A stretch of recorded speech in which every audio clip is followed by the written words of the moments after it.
สบายดีทุกคนวันนี้สิมาเฮ็ดข้าวนมพักติดตามเลยเด้อวันนี้อิมสิมาเฮ็ดข้าวนมสิจืนข้าวนม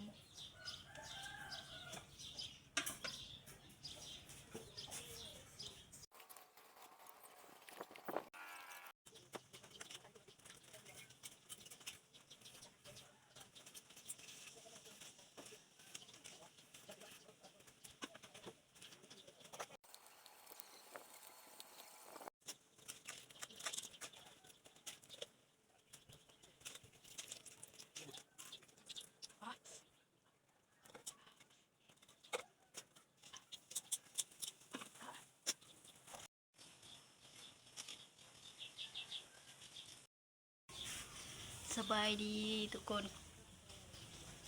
ฝากกดไลค์กดแชร์กดติดตามเด้อสิมาลองกินให้เบิ่ง